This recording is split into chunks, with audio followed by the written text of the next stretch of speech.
WhatsApp English क्लासमध्ये पुन्हा एकदा विद्यार्थ्यांचं स्वागत. आज वार सोमवार दिनांक 22 जानेवारी 2024 आणि आपण आज आपला क्लास क्रमांक 81 म्हणजे 81 आपण बघत आहोत. झालेला अभ्यास तुम्ही दिलेल्या व्हॉट्सअप नंबरवर सुद्धा आपण पाठवू शकतात. तर चला आजचा क्लास आपण सुरू करूया. डेली 5 इंग्लिश स्पेलिंग आपण दररोजच्या प्रॅक्टिससाठी घेत असतो. स्पेलिंग आपण बघूया. बेड, BED बेड, बेड म्हणजेच पलंग. त्यानंतर BEE बी म्हणजेच मधमाशी. त्यानंतर बी फॉर BEFORE बी फॉर म्हणजेच आधी. बेगर BEGGAR बेगर म्हणजेच भिकारी. बिगिन BEGIN बिगिन म्हणजेच सुरुवात करणे. यानंतर daily 5 English sentences with Marathi meaning आपण बघत असतो. तर विद्यार्थ्यांना सूचना, जे आपल्या क्लासमध्ये जॉईन आहे ते विद्यार्थ्यांनी काय करायचं बघा, जे दररोज आपण 5 स्पेलिंग आणि 5 सेंटेन्सेस घेत असतो ते वाचन करायचे. कारण प्रत्येक दिवसावर एक स्पेलिंग आणि एक वाक्य इंग्रजीचं आपण टेस्टसाठी आपण घेत असतो.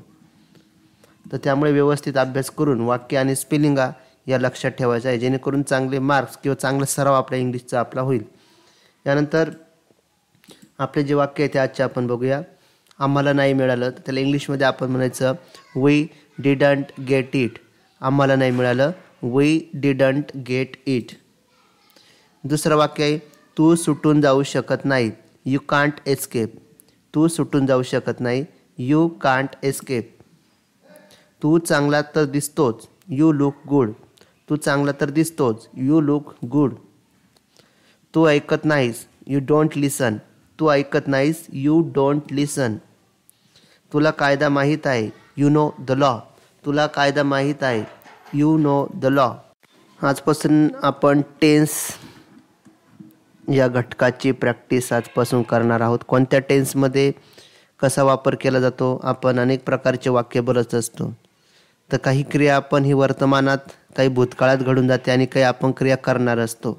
तर हे तीनही काळ इंग्लिशमध्ये कसं वापरतात तर ते आपण बघणार आहोत. तर सर्वप्रथम आज आपण सिम्पल प्रेझेंट टेन्स घेतलेला आहे, म्हणजेच आपण त्याला साधा वर्तमान काळ असे म्हणतो.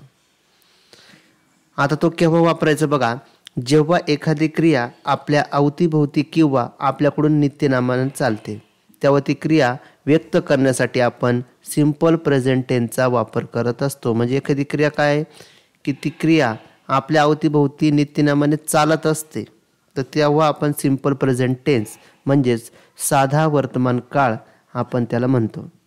आता त्याचे आपण आजच्या क्लासमध्ये त्याचे काही 3 नियम आहे, ते नियम लिहून घेऊया आणि पुढच्या क्लासमध्ये आपण त्यावर आधारित वाक्य आपण 2 दिवस बघणार आहोत. म्हणजे आपण सिम्पल प्रेझेंट टेन्स विस्तृतपणे 3 दिवसामध्ये पूर्ण शिकूया. त्या 3 दिवसाचं नियोजन मी लवकरच करतोय. आता बघा, सिम्पल प्रेझेंट टेन्स म्हणजे साधा वर्तमान काळ. तर सर्वप्रथम त्याला आपल्याला पहिले सब्जेक्ट घ्यायचा आहे, जे कर्ता, जे I, we, you, he, she, it, they यापैकी जो कर्ता असतो. त्यानंतर व्हर्ब म्हणजे क्रियापद. क्रियापदाचं ते आपलं पहिलं रूप घ्यायचं आहे. जे आपण क्रियापद 298 शिकलो त्यापैकी आपण जे क्रियापदाचे पहिले 1 नंबरचे जे क्रियापद बघितलं ते आपल्याला इथं घ्यायचं आहे. आणि उरलेलं वाक्य, ऑब्जेक्ट म्हणजे कर्म किंवा कम्प्लिमेंट म्हणजे पूरक त्याला आपण म्हणतो. आणि उरलेलं वाक्य पूर्ण करण्यासाठी आपण कर्म घेत असतो. तर आपण आजच्या क्लासमध्ये नियम लिहून घेऊया. सिम्पल प्रेझेंट टेन्स म्हणजे साधा वर्तमान काळ. स्ट्रक्चर कसं आहे, त्याची रचना कशी बघा. पहिले आपण कर्ता घ्यायचा प्लस क्रियापदाचं पहिलं रूप घ्यायचं आहे. त्यानंतर कर्म, इंग्लिशमध्ये सब्जेक्ट प्लस व्हर्ब 1 म्हणजे V1 प्लस ऑब्जेक्ट. म्हणजेच बघा, साध्या वर्तमान काळात कर्ता जर तृतीय पुरुषी एकवचनी, अनेक वचने, एक वचन अनेक वचन आपण बघितलेलं बघा. म्हणजे कोणते करते बघा, जर ही, शी, इट म्हणजे तो, ती किंवा ते, आणि किंवा मुलाचे किंवा मुलीचे नाव असेल तर मुख्य क्रियापदास यस किंवा ईएस प्रत्यय आपल्याला लावायचा आहे. मुख्य क्रियापदास यस किंवा ईएस प्रत्यय लावायचा. मुख्य क्रियापद म्हणजे तेच क्रियापदाचं पहिलं रूप. आणि बघा दुसरा नियम काय सांगतो, साध्या वर्तमान काळात कर्ता जर तृतीय पुरुषी जर एकवचनी म्हणजे ही, शी, इट, मुलाचे किंवा मुलीचे नाव असेल तर क्रियापदाचे शेवटचे अक्षर, त्या क्रियापदाचं शेवटचं अक्षर जर एस, एस एच, CHO किंवा X यापैकी कोणती तरी एक असेल तर मुख्य क्रियापदास आपल्याला ES हा प्रत्यय लावतात. इतर क्रियापदांना यस हा प्रत्यय लावतात. आता उदाहरण घेतलं बघा, पास, तर पासला ES प्रत्यय लावले बघा. पुश, पुशेस ES लावले बघा, कारण H बघा SH आलेलं आहे इथं बघा. इथं नियमात सांगितलं आपल्याला, जर शेवटी क्रियापदाला SH जर असेल तर इथं SH आहे म्हणून त्याला ES घेतलेलं आहे बघा. CH आहे त्याला ES घ्यायला लावले बघा. त्यानंतर कॅच, कॅचेस, त्यानंतर गोचं गोज, रिलॅक्स, रिलॅक्सेस असे अनेक वचने आपल्याला त्या क्रियापदाला घ्यायचं आहे. उदाहरणार्थ पास हे क्रियापद आलेलं आहे, मग त्याला ES प्रत्यय लावायचं आहे. पण कधी, जेव्हा ही, शी, इट असेल तर. ही गोष्ट लक्षात ठेवायची. यानंतर अजून काही 3 आणि 4 नियम क्रमांक आहेत ते पण आपण बघूया. जर साध्या वर्तमान काळात करता जर तृतीय पुरुषी एकवचनी बघा ही, शी, इट मुलाचे किंवा मुलीचे नाव असेल तर मुख्य क्रियापदाच्या शेवटी जर वाय असून त्या वायच्या पूर्वी म्हणजे त्याच्या अगोदर व्यंजन जर असेल तर वाय काढून टाकून त्याऐवजी IES घ्यायचा आहे. आता तुम्ही म्हणशाल कसं, बघा आता ट्राय आहे बघा, ट्राय इथं काय आलेलं आहे, इथं वाय आलेलं आहे आणि त्याच्या अगोदर काय सांगितलं, त्याच्या पुढे जर व्यंजन असेल, स्वर नाही व्यंजन आहे, म्हणजे AEIOU सोडून AEIOU सोडून.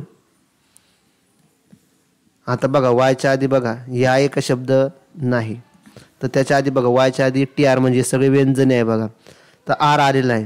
तर म्हणून आपल्याला काय करायचं, वाय काढायचा आहे ट्राय, तर ट्रायला IES प्रत्यय लावायचं बघा. ट्राईज, फ्राईज बघा वाय काढायचा आणि हा IES प्रत्यय जोडायचा त्या क्रियापदाला, क्राईज होईल. आणि चौथा नियम क्रमांक आहे, साध्या वर्तमान काळात करता जर तृतीय पुरुषी एकवचनी असेल म्हणजे ही, शी, इट बघा, ही, शी, इट किंवा मुलाचे किंवा मुलीचे नाव असेल व मुख्य क्रियापदाच्या शेवटी वाय असून त्याच्या पूर्वी स्वर. आता स्वर बघा AEIOU इथं लिहिले बघा मी, हे स्वर असेल तर मुख्य क्रियापदास एस हा प्रत्यय लावतात. म्हणजे बघा का, प्ले इथं वाय आलेला आहे पण इथं स्वर आलेला आहे, ए आलेला आहे बघा, इथं ई आलेला आहे आणि पुन्हा इथं ए आलेला आहे. दिसलं का, दिसतोय आपल्याला बघा. मग आपण काय, प्ले वायला यस लावायचं, प्लेज, ऑबी, स्टेज. तर हे फक्त काही नियम आपल्याला लक्षात ठेवायचे आहे.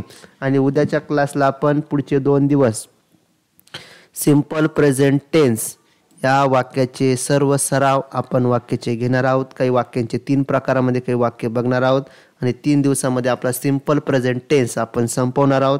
आणि त्यावर दिलेल्या जे वाक्य आहे ते व्यवस्थित वाचायचे, नियम समजून घ्यायचे आणि ते काळामध्ये कसे बोलले जातात, साधा वर्तमान काळ कसा असतो त्याचे वाक्य बोलायचे आणि तो कायमस्वरूपी आपण लक्षात ठेवायचा. एकदा की लक्षात आपलं बसला तर त्या सिंपल प्रेझेंट टेन्समध्ये आपण वाक्य कसे बोलायला हवे, क्रियापद कसं यायला पाहिजे, म्हणजे नियम फक्त आपल्याला लक्षात ठेवायचे, म्हणजे पाठांतर करायचे नाही आणि ते वाक्य बोलून आपल्या मनामध्ये, माइंडमध्ये फिट करून आपल्याला घ्यायचे आहे.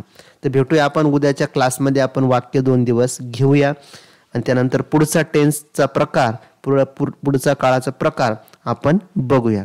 तर भेटूया आपण उद्याच्या क्लासमध्ये.